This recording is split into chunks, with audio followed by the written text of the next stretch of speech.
தூங்க மறுத்த படுக்கை. பெல்லா கொட்டாவி விட்டு பல் துலக்கினாள். அந்த நாளின் தனக்கு பிடித்தமான பகுதிக்கு தயாரானாள். தனது டெடி மிஸ்டர் ஸ்னெகிள்ஸுடன் அவளது வசதியான படுக்கையில் பதுங்கிக் கொண்டாள்.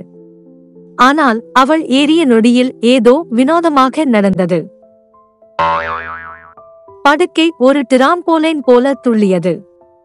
மெத்தை மீண்டும் தாவியதும் மிஸ்டர் ஸ்னக்கிள்ஸை பிடித்துக்கொண்டு பெல்லா ஆச்சரியத்தில் கத்தினாள். தூங்கும் நட்சத்திரங்களில் அது என்ன? தலையணைகளுக்கு அடியில் இருந்து ஒரு ஆழமான கிளியான குரல் வந்தது. உறக்க நேர பாஷுக்கு வரவேற்கிறோம். நான் பெட்விக் தி பெட். தூக்கம் மிகவும் சலிப்பை ஏற்படுத்துகிறது. பெல்லா எதிர்ப்பு தெரிவிப்பதற்கு முன் படுக்கை மெதுவாக சுழலத் தொடங்கியது.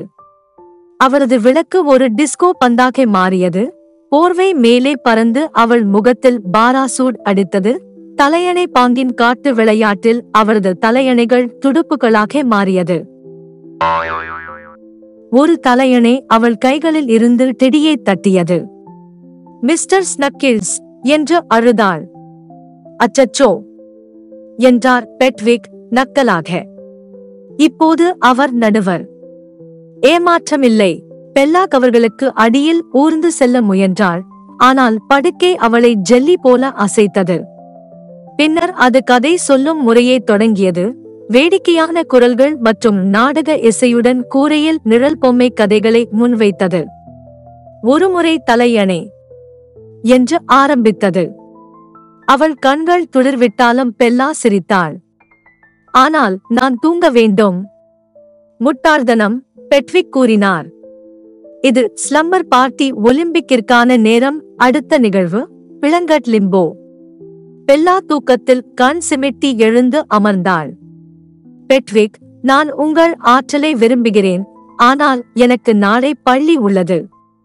நான் தூங்கவில்லை என்றால் நான் ஒரு தூக்க ஜாம்பியாக மாறுவேன். படுக்கை இடைநிறுத்தப்பட்டது. உண்மையான ஒன்றா? எச்சில் மற்றும் மெதுவாக நடப்பதா?